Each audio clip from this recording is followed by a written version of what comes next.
O nome Saulo significa o grande. O nome Paulo significa o pequeno. Ao fazer esse filme, aprendi a mudar uma pequena e minúscula letra, para que possamos nos tornar grandes aos olhos de Deus. Mas isso exige que sejamos pequenos. Se quisermos ser grandes. Esse é o caminho dos santos. Esse é o caminho do sagrado. E é assim que Saulo se tornou São Paulo. O chamado vem quando menos esperamos. Eu me lembro do meu chamado vividamente. Eu tive a seguinte experiência. Aos 19 anos, eu estava num cinema na minha cidade em Mount Vernon, Washington.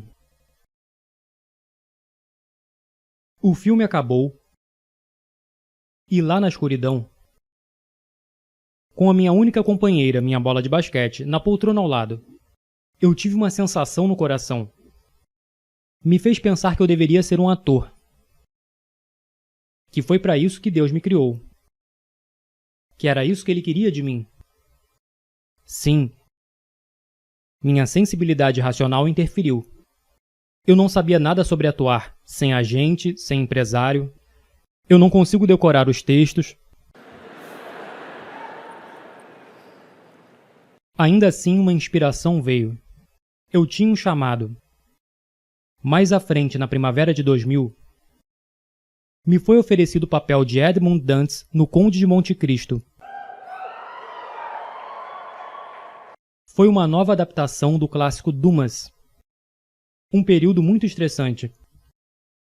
Pela primeira vez na vida eu senti o que é ser um ator principal. E eu me deparei com aquilo que eu almejava alcançar por tanto tempo, mas não tinha paz. Tudo nesse filme foi uma batalha. Meu personagem, Edmund Dantes, está preso injustamente. Tanto no livro quanto no filme, ele escreve com uma pedra na parede: Deus me fará justiça. Contudo, contra ele, aquele homem solitário se compromete a se libertar e vencer o mal, incluindo o mal que vive nele. Há uma cena maravilhosa entre Edmund e outro prisioneiro, um sacerdote, interpretado pelo grande Richard Harris. Numa profunda depressão, em um momento de total desespero, quando o sacerdote está no chão à beira da morte, ele se dirige a Edmund e diz sua lição final: Não cometa um crime pelo qual você está sendo condenado. Lembre-se do que Deus diz: a vingança é minha. Eu olhei para baixo e disse: Mas eu não acredito em Deus. E ele diz para mim: Isso não importa, Edmund. Ele acredita em você. Ele acredita. Deus ama cada um de nós pessoalmente. E Ele está lá para nós. Mesmo em nossos momentos de maior desespero. Depois de gravar Monte Cristo, inexplicavelmente eu recebo uma ligação de Mel Gibson. Meu agente não ligou, meu empresário não ligou. E eu não conhecia Mel Gibson. E eu não estava tentando conseguir esse papel, porque ninguém sabia que ele tinha um projeto em andamento. Mel Gibson. Ele quer que eu faça o papel de Jesus Cristo. Ele quer o cara com as iniciais de JC, que a propósito tinha 33 anos, para interpretar Jesus Cristo. Isso é uma coincidência? Eu não acho que seja. A sua vida é uma coincidência? Ou seria uma oportunidade? Talvez alguns de vocês estejam deprimidos agora, ou confusos, incertos sobre o futuro, feridos. Mas não é o momento de desistir, nem de se dar por vencido. Quando eu estava lá em cima na cruz do Calvário, aprendi que em seu sofrimento estava a nossa redenção. Lembre-se que o servo não é maior que o mestre. Cada um de nós deve carregar nossa própria cruz. Existe um preço pela nossa fé, pelas nossas liberdades. Eu fui literalmente açoitado, chicoteado, crucificado, atingido por um raio. Sim, cirurgia de coração aberto. É o que acontece depois de 5 meses e meio de hipotermia.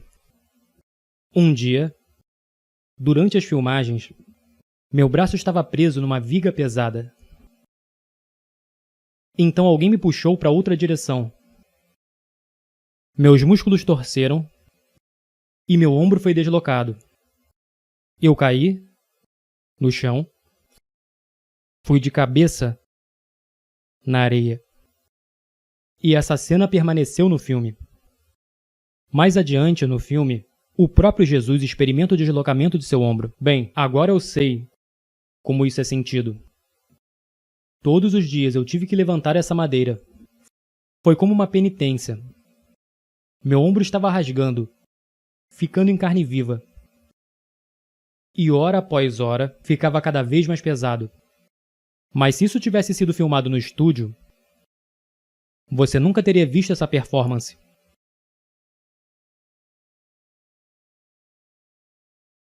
Esse sofrimento fez a minha performance.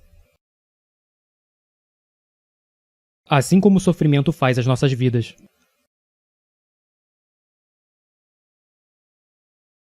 Alguns de nós nesse momento, e vocês os conhecem, se agarram a um falso cristianismo. De palavras bonitas, eu chamo isso de Jesus feliz e a glória.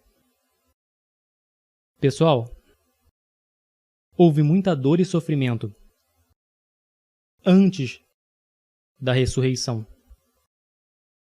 E a sua caminhada não será diferente. Então abrace sua cruz e siga em direção ao seu objetivo. Eu quero que você entre nesse mundo pagão. Eu quero que você entre nesse mundo pagão e confesse descaradamente sua fé em público. O mundo precisa de guerreiros orgulhosos, animados por sua fé. Guerreiros como São Paulo e São Lucas, que arriscam seus nomes e suas reputações para levar sua fé, seu amor por Jesus ao mundo. Deus está chamando cada um de nós, a cada um de vocês, para fazerem grandes obras, mas quantas vezes nós não respondemos e ignoramos sua voz como se fosse um devaneio mental? É hora da nossa geração aceitar o chamado, ao chamado de Deus, que exorta todos nós a nos entregarmos inteiramente a Ele, para que sua mão gentil guie você em seu caminho. Mas primeiro você tem que assumir o compromisso, orar, jejuar e meditar nas Sagradas Escrituras, e se comprometer a levar os Santíssimos Sacramentos a sério. Porque vivemos em uma cultura agora que está em declínio. As pessoas estão em perigo de sucumbir nos próprios excessos. O mundo inteiro está imerso no pecado. Mas no silêncio do nosso coração, Deus está nos chamando. Está chamando a cada um de nós para nos entregarmos inteiramente a Ele. E quantas vezes o ignoramos? Ignoramos o seu doce chamado. O grande santo de Auschwitz, São Maximiliano Kolbe, disse que a indiferença é o maior pecado do século XX. De fato, meus irmãos e irmãs, também é o maior pecado do século XXI. Temos que nos livrar dessa indiferença, dessa tolerância destrutiva para com o mal.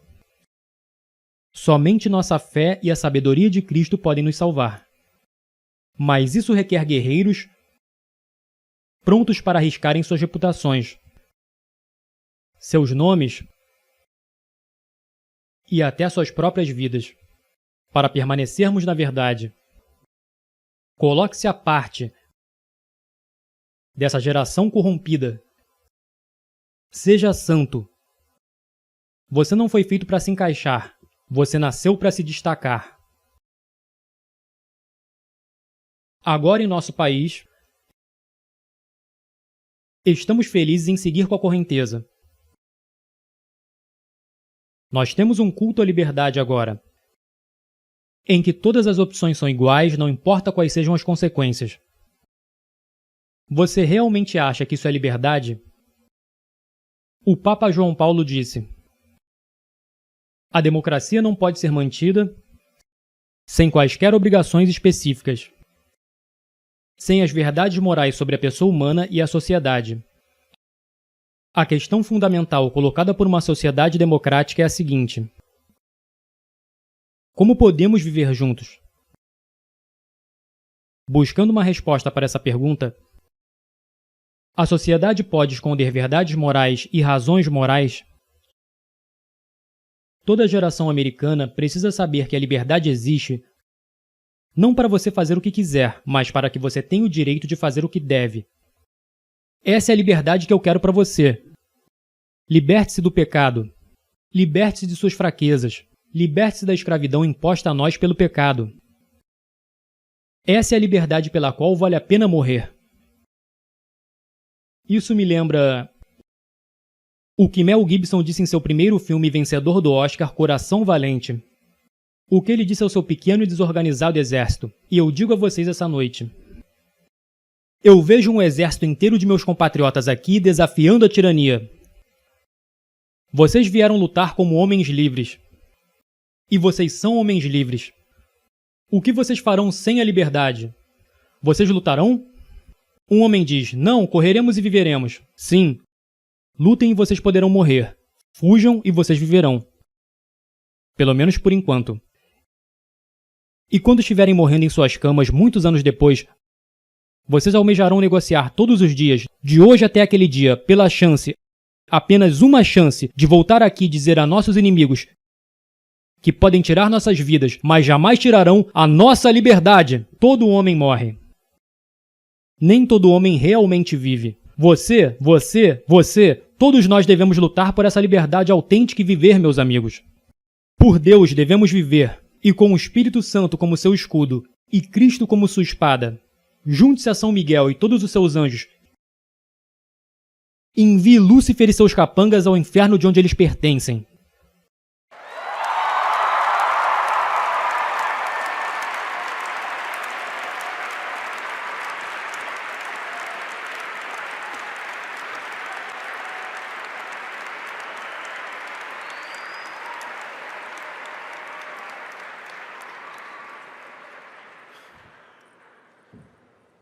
Saulo significa o grande.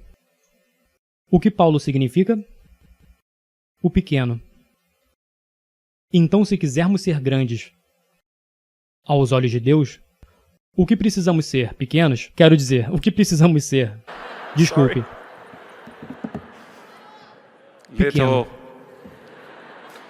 Que Deus ame e proteja todos vocês e os guie por todos os dias de suas vidas. Eu não posso te ver agora, mas mal posso esperar para te ver no céu. Amo vocês, que Deus abençoe. Lute firme.